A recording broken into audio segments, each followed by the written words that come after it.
Hola familia, qué bueno que podemos estar reunidos otra vez en estos martes de análisis bíblico.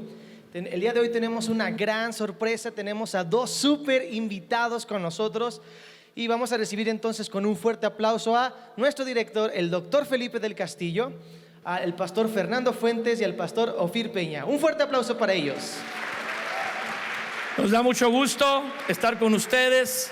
Gracias por estar conectados. Para nosotros es una alegría saber los comentarios que nos dejan cada vez que ven el análisis y ver todas las visitas, no solo en la transmisión de esta sesión, el día que está siendo transmitida, sino luego que la pueden revisar en YouTube. Este medio es excelente para poder estar recibiendo en casa sin que eso quite el reunirnos presencialmente, si lo podemos hacer.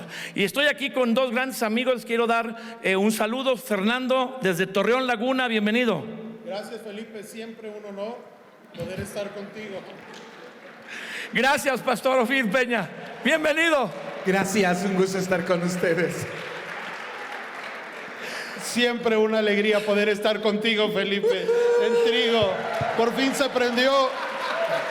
Había problemas con ese micrófono. Que se note que es un programa honesto. Exacto. Es honesto. Es honesto. Y bueno, lo que estamos analizando y vamos a analizar es tres pasajes de la Biblia. En esta sesión vamos a mencionar uno, enfocados a las sesiones que vienen, el segundo pasaje y el tercer pasaje, de tres personas que se encontraron con Jesús a causa de que tres obreros o tres hombres de Dios les compartieron de Jesús. El tema del enfoque es la cosecha, y que surge de haber oído la voz de Dios, como dice Isaías capítulo 6 verso 8. Lo quiero leer y entrar en el tema revisando Hechos capítulo 8 y creo que Hechos capítulo 9 y Hechos capítulo 10. En Isaías 6, 8 leemos y dice: después oí la voz del Señor, dice el profeta Isaías, que decía: ¿a quién enviaré? ¿Y quién irá por nosotros? Entonces respondí yo: heme aquí, envíame a mí.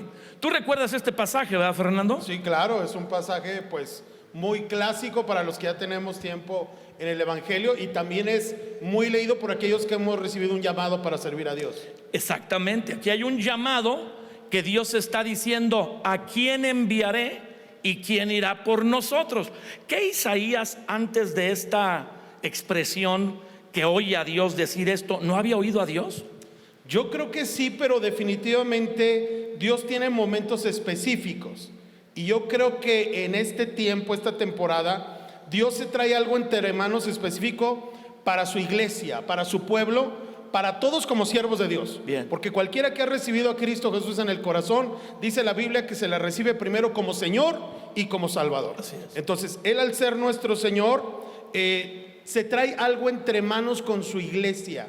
Sí. Y entonces Él está por no levantar un nuevo equipo, pero creo que sí está listo para renovar el equipo. Muy bien. Como para que ahora sí que se queden solamente los que cuentan con las cualidades necesarias para poder sacar adelante el proyecto de salvación que Dios está preparando para estos que, en mi muy particular punto de vista, pues ahora sí es el principio de los últimos tiempos. Sí. Y yo creo que, dice la Biblia, en los postreros días pues va a haber avivamiento, ¿no? Es un pasaje: derramé mi espíritu sobre toda carne. Entonces viene un gran avivamiento. Entonces Dios está preparando, está puliendo a su equipo de trabajo para la conquista. Wow, pues increíble. Creo que hay 6 capítulos, Ofir, antes de, 5 capítulos y 6, donde Isaías ha profetizado. Y un profeta habla lo que oyó de Dios o la palabra de Dios. Y Fernando aquí nos comenta que creo que aunque servimos a Dios como Isaías lo había hecho ya hasta este momento, hay una palabra que Dios quiere hablar de su corazón y que no muchos oyen, porque no vamos a entrar en el detalle del pasaje, solo es a partir del versículo 8 irnos a esta verdad en el Nuevo Testamento, que fue preparado. O sea, Isaías fue preparado para este momento del versículo 8, donde escucha a Dios decir: ¿a quién enviaremos? ¿Quién irá por nosotros? Sí, yo creo que la Biblia tiene un solo plan, no tiene dos planes.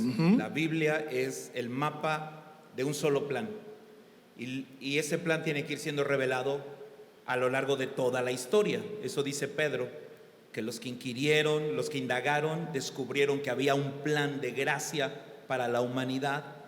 Isaías es la persona que le toca descubrir el plan de salvación, y en esa parte de la historia le toca a él responder, porque la historia solo cambia cuando alguien acepta un llamado. Es verdad.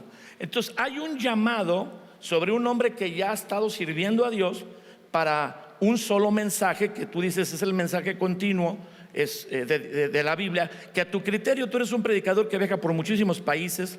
Bueno, ahora te has tenido que reservar, ¿verdad? Ofir has sufrido un poco, yo creo. Viajo por muchos Zooms. Viajas por muchos Zooms. ¿Y cuál es el mensaje a tu parecer, o sea, tú nos quieres compartir, central de la Biblia que tú has descubierto? Lo dijo Fernando, salvación. Exacto. Es el mensaje de salvación, no hay otro plan.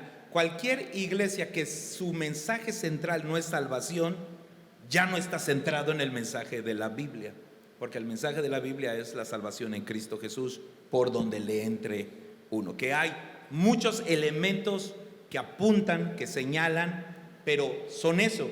No puedes convertir el elemento que señala la esencia del mensaje como el mensaje, porque se distorsiona el mensaje. Ese es uno de los errores que hemos Eso merecería darle un aplauso al Señor. Entonces, el mensaje de toda la Biblia es uno. Y entonces aquí está una pregunta inquietante: ¿a quién enviaré? ¿Quién irá por nosotros? Pues, ¿qué no tiene ángeles Dios? Dice la Biblia, ahí por ahí en Apocalipsis, dice que Juan tuvo una visión del tercer cielo, y la escribe ahí en lo que se llama el libro de Apocalipsis, y vio el trono de Dios rodeado de ángeles. ¿Por qué espera que Isaías conteste, heme aquí, envíame a mí, si los ángeles son más obedientes que nosotros? ¿Para qué tratar con un profeta que a veces es medio complicadón, le tuvieron que purificar, tuvo que ver la gloria de Dios, si con un ángel que esté ahí con Dios dice, tú veías esto, y lo haría? Sí, bueno, lo que pasa es que yo creo que Dios siempre ha sido muy justo y muy honesto. Entonces, quiero referirme un poco a Cristo Jesús. Cristo Jesús vino a salvar al mundo como hombre, para que se sometiera, digámoslo de esta manera, a las reglas de la vida de los hombres, tanto a la lucha, al sufrimiento, al esfuerzo, a las tentaciones, tenerlas que superar, muchas cosas que hay que enfrentar en esta vida. Entonces, yo siento que Dios de alguna manera está esperando que la gente de Dios espiritual pueda dar a luz gente espiritual de Dios. Si viene un ángel, tratando de ser muy práctico, yo le podría decir a un ángel, sí, pero pues tú eres un ángel, yo soy una persona, tú no tienes una esposa, me entiendes. Yo sí la tengo. O sea, tú no tienes un trabajo que tienes que levantar temprano, yo sí. Pero cuando viene una persona que tiene exactamente los mismos desafíos que yo, las mismas aflicciones que yo, que está pasando en esta temporada, si por el COVID, cubrebocas, sanitizantes y toda esta cosa, yo puedo tener un poco más de confianza, porque es alguien que está en mis zapatos, que camina el mismo camino que yo camino. Entonces yo creo que era una manera muy honesta de Dios de buscar personas idóneas que en medio de esta temporada que estamos en este mundo, me refiero a toda la vida, nosotros hayamos encontrado en Dios el camino. Y entonces podemos ser un vivo testimonio de decirle a otras personas, no te vengo a hablar un mensaje que alguien me dijo que te diga, te vengo a hablar un mensaje que alguien me dio, que transformó mi vida y también puede transformar la tuya. Muy bien, muy bien. Entonces, para obrar con los hombres, Dios usa hombres. Así es. Un aplauso también fuerte, ¿verdad? Que se soltó la unción. ¿Se soltó? Sí, después de que el micrófono se destrabó, se soltó la unción. Se soltó la unción. ¿Podríamos definir que entonces Dios necesita hombres? ¿Dios necesita algo, pastor? El hombre nace siendo dependiente, luego lucha por ser independiente, pero su estado perfecto de existencia es ser interdependiente. A ver, interdependiente, ¿qué es eso? Porque la gente normal no entiende esas palabras tan rebuscadas. Dependencia significa no puedo solo. Ok. Independencia significa puedo solo. Interdependencia significa puedo solo, pero quiero hacerlo contigo. Oh, muy bien. Dios pudo haber sacado a Israel de Egipto sin Moisés. Sí, tiene el poder de hacer Dios lo que Él quiera, pero Fernando lo dijo con claridad, si no se manifiesta a través de la humanidad de alguien, nadie tiene con quién identificarse. Los ángeles no conocen lo que es el gozo de la salvación, no. Dice que anhelan mirar. pero no han sentido, porque jamás sabrán lo que es ser redimido. Los ángeles no saben lo que es ser perdonado. Los ángeles no saben lo que es ser lavado. Los ángeles no saben lo que es ser restaurado. Los ángeles no saben lo que es ser avivado, resucitado, transformado, cambiado. No pueden predicar como nosotros. Así que, aunque los hombres somos más desobedientes que los ángeles, somos más complicados que los ángeles, Dios decide usar los hombres imperfectos, o nos decide usar a nosotros, imperfectos todavía, para hacer su obra en la tierra, que otros le conozcan, se salven de una condición, de un destino sin Dios, a un destino eterno con Dios, a tener una vida independiente o alejada de Dios, a una vida interdependiente con Dios. Ciertamente. Entramos entonces en el tema que queremos revisar en las próximas semanas, en todos los análisis bíblicos que estaremos tal vez unas 3-4 semanas, cuanto nos lleve, sobre lo que sucede en la iglesia del Nuevo Testamento, hablando de este enfoque. Dios quiere usar hombres para salvar hombres, o para que se dé el mensaje de salvación para los hombres, donde yo encuentro que la mayoría de las personas que ya conocen a Jesús se la pasan poniendo pretextos, no como Isaías, que dijo: heme aquí, envíame, yo iré, Señor, envíame a mí. ¿A quién enviaré? ¿Quién irá por nosotros? E Isaías dijo: heme aquí, envíame a mí. Y la mayoría de los cristianos, una vez que reciben la salvación, es como que dicen: me voy a aguantar para no perderla hasta que llegue al cielo, cuando hay una humanidad entera, Fernando, sin el Señor. Mira este pasaje que nos hace la introducción o el cambio hacia ir al Nuevo Testamento. Y Jesús les decía: la cosecha o la mies a la verdad es mucha, mas los obreros pocos. Eso dice Jesús. Por tanto, rueguen al Señor de la mies, al Señor de la cosecha, en este caso a Dios, que es el que anhela la cosecha de almas o de personas. Rueguen al Señor de la mies que envíe obreros a su mies. La petición de Jesús no es que oremos porque haya gente preparada o gente preparada para ser cosechada. La petición de Jesús es que oremos a Dios para que los que ya lo conocen se vuelvan obreros de la mies. Lo que pasa es que esto es lo que hace la gran diferencia entre la vida cristiana verdadera, desde mi punto de vista, y es lo que yo comentaba en un principio. Es muy romántico y todo el mundo le gusta recibir a Jesús como Salvador, pero realmente son muy pocos, o son los menos, los que entienden que también es Señor. ¿Por qué no lo explicas un poco mejor? Porque a lo mejor los términos se oyen bíblicos, pero la gente no capta la diferencia entre nomás tener una relación con Jesús como Salvador a como Señor. Sí, bueno, es que como Salvador es recibir y como Señor es darle. Es así de simple. Y tú ves una fila y tú preguntas: ¿de qué se trata la fila? Dices: están regalando. Tú no entendiste que están regalando, pero te formas. Dices: no, o sea, en lo que llego no, o sea, porque es regalado. Pero si dicen están vendiendo, o sea, aunque ni escuches, te vas, porque eso te va a costar. ¿Me explico? Sí. Entonces, aunque es nuestro gozo y nuestro privilegio poder servir a Dios, sí, sigue siendo un servicio a Dios. Seguimos siendo nosotros siervos de Dios. Hasta Pablo se presentaba como esclavo por amor a Jesucristo, a la obra, al encargo que le había hecho. Ahora, regresándome un poquito para tratar de contestar lo que me estás preguntando, cuando dice: ¿a quién enviaré y quién irá por vosotros? Uno se pone a pensar y dice: qué raro que en aquel tiempo no hubiera gente que quería servir, porque en la actualidad casi tú le preguntas a un montón de gente y todo el mundo quisiera servir, todo el mundo quisiera ser predicador, todo el mundo quisiera tener la vida de Ofir, que está viajando, llevando la palabra, etcétera, porque ven solamente la parte romántica. Pero llegan momentos como estos, ahora sí me refiero específicamente a la época del COVID, donde Dios sacude las cosas y se nota quién era realmente oro y quién era chapa de oro. Uy, uy, Y, uy. y deja, ¡Ay, jole! deja tú que haya gente que ni siquiera quiera servir al Señor. Hay gente que abandonó al Señor por el COVID. O sea, hay gente que de alguna manera estuvo al pendiente, cómo va la iglesia, qué se necesita en la iglesia, cómo se puede servir ahora que no tenemos reuniones, los que dejaron de tener reuniones, congregarnos, invitar amigos en la casa que lo vean. Hay gente que dijo, pues aquí en mi cama, bien a gusto, con mi cafecito lo veo. Y hubo gente que dijo, se acabó.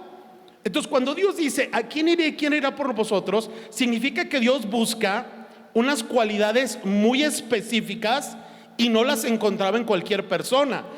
¿Cuáles son esas cualidades específicas? Que como siervos de Dios valgamos lo mismo en cualquier temporada. Valgamos lo mismo cuando todo estaba bien y nos congregábamos, podíamos salir en la radio, tele, internet, reuniones, congresos, o en épocas de COVID, o mis amados, pudiera llegar la época de la persecución. ¿Qué va a pasar con la vida cristiana? ¿Qué va a pasar con los siervos de Dios cuando realmente tuviésemos, si Dios así lo quiere, que enfrentar una persecución?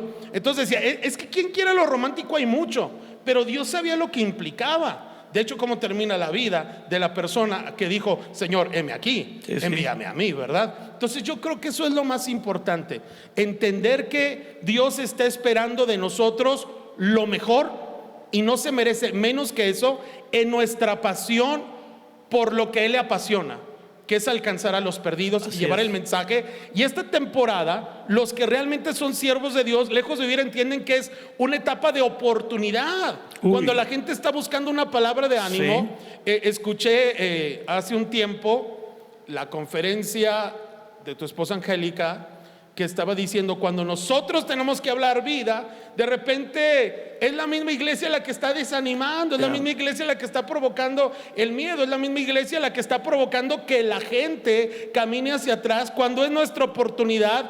Y por eso dice, abran los ojos, levanten la cabeza, porque la cosecha está lista, pero en vez de ver la cosecha, estamos buscando un hueco donde escondernos.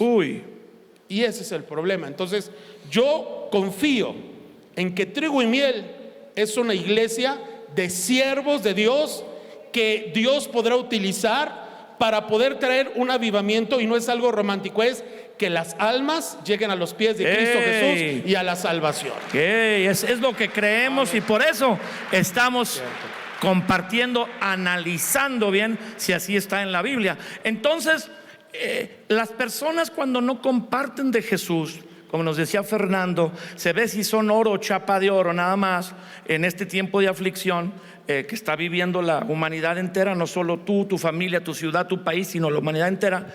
La gente dice, es que en mi cuadra, mi familia es muy complicada, yo les he tratado de compartir y no quieren. Y a mí me golpea esta verdad bíblica, Pastor Ofir, que dice que Jesús dice que oremos o pidamos al que va a recibir la cosecha, que para quien es el servicio que le hacemos a Dios, que no es que prepare la cosecha. Dice, bueno, él tomó un pasaje que no vamos a tocar ahora, que sería irnos en otra dirección, y me encanta ese pasaje que él tocó, donde Jesús dice, alcen los ojos y miren, los campos están listos. Pero si se puede entender, no es problema de que haya disposición o personas para cosechar, es problema de falta de obreros. Tú diriges una red ministerial en Latinoamérica, cientos de iglesias, ¿faltan obreros? Como no se imagina. La estadística, para ser matemáticos o estadísticos, dice que se necesita un pastor cada 5 minutos en el planeta. Eso significa que se necesita un líder cada 2 minutos. ¿Y por qué un pastor cada 5 minutos? Por la cantidad de cristianos, la cantidad de almas que se están entregando a Jesús. Wow. Promedio de 300, 400 cada 5, 10 minutos. Supuestamente las últimas estadísticas, que yo creo, como decía Fer, el COVID las está alterando para bien. Para bien, era que se convertía una persona a Cristo cada 2 segundos. Wow. Si montáramos un pastor para una iglesia de 300, necesitaríamos un montón de pastores cada día. no se diga líderes. Claro. Así de urgente es la estadística. Es que no es lo mismo ser cristiano que ser obrero. No. O sea, ser obrero no es que te pongas tu casco de Bobo el constructor y cheques una tarjeta en la congregación y tengan un salario a ti. Ser obrero es que trabajes. El obrero trabaja. Hay gente que viene a la congregación, y es donde Fernando hablaba de que lo recibimos como Salvador porque es un beneficio, me da, pero no como Señor, porque entonces yo soy como un esclavo. No lo quiso decir así, aunque lo mencionó a través de lo que Pablo decía. Aunque vengas a una congregación y haya una congregación de 10,000, no todos son obreros, no porque no puedan, no quieren ser obreros. Yo creo que algo que a mí me cambió la vida cuando empezaba en el ministerio, o cuando empezaba a conocer a Cristo, fue que mi mentor me dijo: en la vida vas a ser una cisterna o una llave, solo vas a ser uno de los dos. Si eres una cisterna vas a acumular, pero se va a echar a perder todo lo que hayas acumulado. Si eres llave, de a poco en poco vas a llenar miles de cisternas. Y decidí ser llave que ser cisterna. Amén. Ser cristiano te hace cisterna, ser obrero te hace llave. Oh, qué bueno, qué bueno. Entonces, lo que faltan no son personas que se entregan a Jesús, aunque Dios quiere que más personas se entreguen a Jesús. Lo que falta es gente que quiera no solo recibir, sino dar y transmitir. Satanás no le tiene miedo a lo que tenemos, le tiene miedo a lo que entregamos.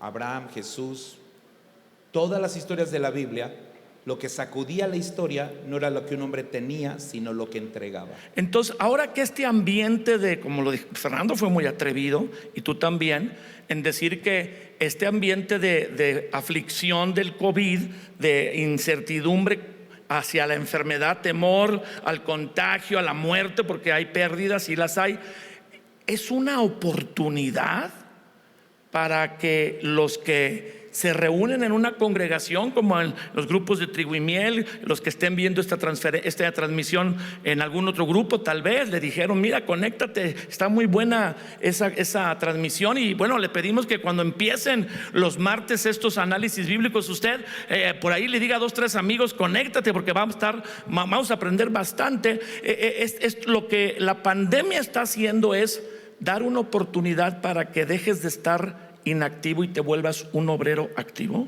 Sí, yo pienso ¿Entregues qué? Entregues tu vida, porque yo siempre he dicho que muchos cristianos le rentaron su vida a Dios. No se la entregaron, se la rentaron. Cuando tú rentas, le permites habitar, pero no le permites cambiar cosas. Wow. Pero cuando se la entregas, la hace y la deshace una vez más. Así que creo que Dios usó el COVID, o como le llamemos la pandemia, para sacarnos del templo, pero volvernos a meter a la historia. Ay, pues denle un aplauso a Dios. Hemos estado muy animados. No tenemos que enfocarnos en entrar ya en el pasaje que hemos estado como redondeando la verdad principal. Y yo quisiera invitarles a Hechos 8, donde se nos habla de un hombre llamado ahí en algunas Biblias como encabezado, dice Felipe y el etíope. En Hechos 8, capítulo 26, la Biblia dice, y voy a dar lectura y sobre este pasaje comentaremos, para que pensemos algunos comentarios, tal vez 2 participaciones de Fer, una tuya y luego otra de Ofir y luego otra vez. Dice Hechos 8, lo leo rápidamente.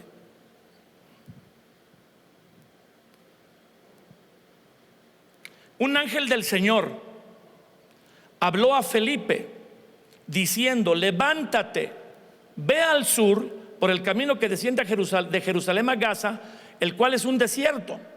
Entonces él se levantó y fue, y sucedió que un etíope eunuco, cuando vemos que es un etíope eunuco, pues como que lo menospreciamos, pero este era el tesorero, dice, funcionario de Candace, reina de los etíopes, era el tesorero de la nación de Etiopía, el cual estaba sobre todos sus tesoros, había venido a Jerusalén a adorar y volvía en su carro leyendo al profeta Isaías. Traía un rollo del profeta Isaías que dicho sea de paso, eso es muy complicado, solo la gente muy rica poseería un rollo de la Biblia, eran a mano, eran muy caros, y leía la parte del profeta Isaías, y entonces el Espíritu, hablando del Espíritu de Dios, le dice a Felipe: acércate y júntate a ese carro.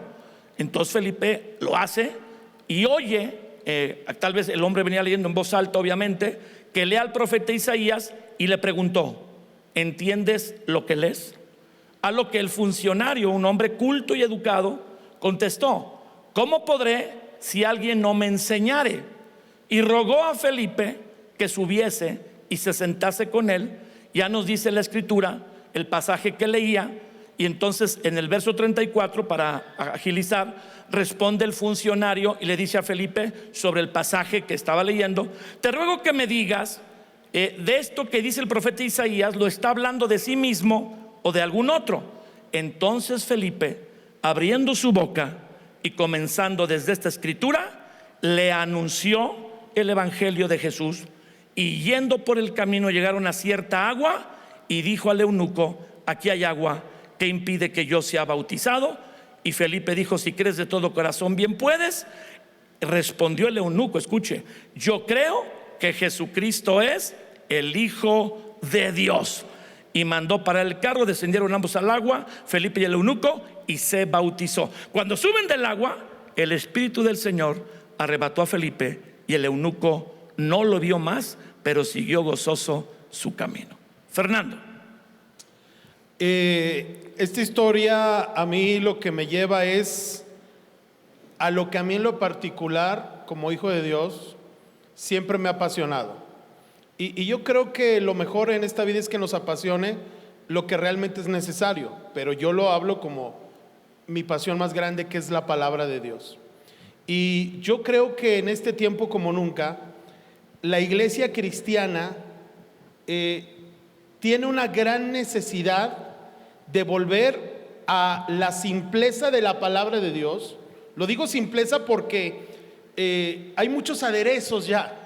Hay mucho que se escribe, hay mucho libro. Yo no estoy en contra de eso, no estoy en contra de eso. Pero cuando nosotros nos metemos a la palabra de Dios, la palabra es: en el principio era el verbo era con Dios, el verbo era Dios. La palabra es Dios mismo. Sí. Y cuando convivimos con la palabra, viene el Espíritu Santo y trae una revelación. Ahora, cuando un vaso se llena de agua y está totalmente lleno y sigue cayendo agua, ¿qué es lo que sucede? Se empieza a derramar. Se desborda. Hoy como nunca se necesita que esa agua, se necesita que la palabra de Dios se derrame. Entonces, una de las cosas que enseñamos constantemente en la congregación es: cuando usted esté viviendo una situación, la que sea, bonita, fea, más o menos, de trabajo, de salud, la que sea, la pregunta es esta: ¿qué dice la palabra de Dios?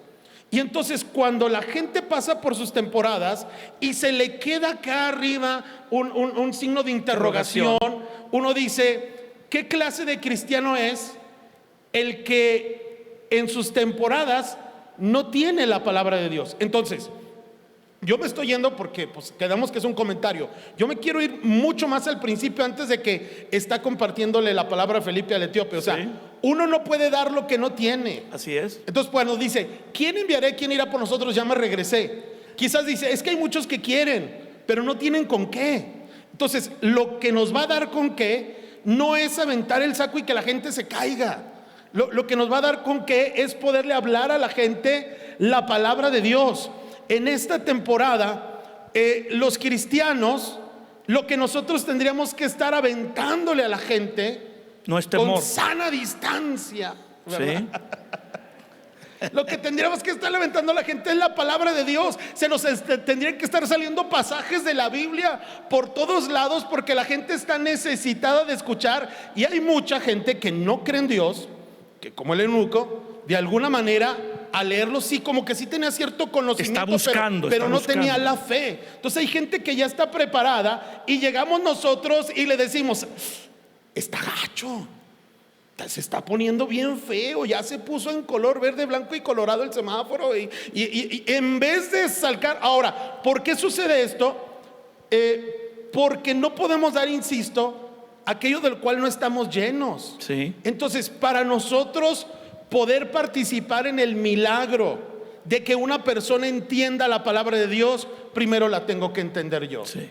Para que pueda hacer el milagro de que la gente pueda conocer a Jesucristo y poderle explicar todas las cosas, lo tenemos que entender nosotros. Para enseñarle a la gente cómo se pasan temporadas como esta, confiados en Dios, sin temor, continuando amando a Dios, haciendo su obra, es conociendo la palabra de Dios, estar llenos de la palabra de Dios y que se nos salga la palabra de Dios. Pero si no estamos llenos de eso, que se nos sale. Exactamente. Entonces dice que la palabra de Dios es la que sostiene todas las cosas, sostiene el universo, sostendrá nuestras vidas. Entonces, como iglesia, somos responsables de llenarnos de esa palabra de Dios para que cuando Dios, ahora sí concluyo, porque esto es interesante, para que cuando Dios nos exponga estos eunucos, podamos ser la respuesta. Qué triste sería que en ese momento hubiera llegado Felipe y hubiera dicho, ¿qué le digo? ¿Qué le digo? No sé qué decir. O sea, Sí, porque le dijo el Espíritu Santo, acércate al carro. Exacto. Entonces ahí lo mandó Dios. Dice también, es que yo sé que es un análisis bíblico, no hay que involucrar pasajes, yo lo sé, pero como yo soy novato, Tan novato que no le funcionaba el micrófono. sí, que no sé prender un micrófono todavía, ¿verdad?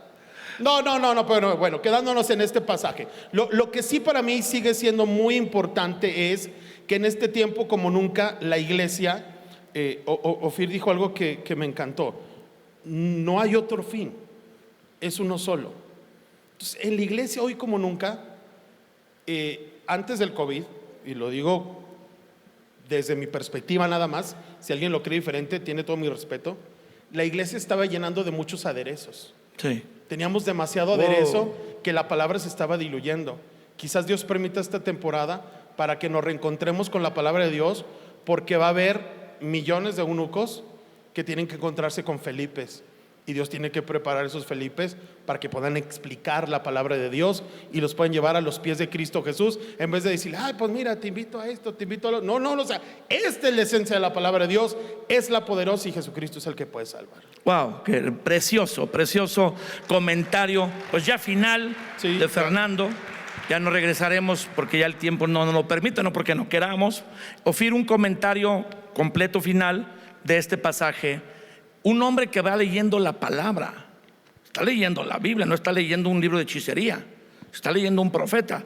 Un hombre que vino a adorar, y ni la palabra ni su actitud de adorar es suficiente. Mueve Dios a Felipe.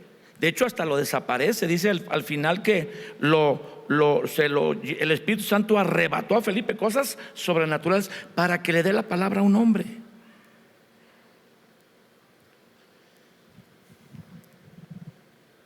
Creo que algo que me toca profundamente es que los eunucos no podían entrar a adorar.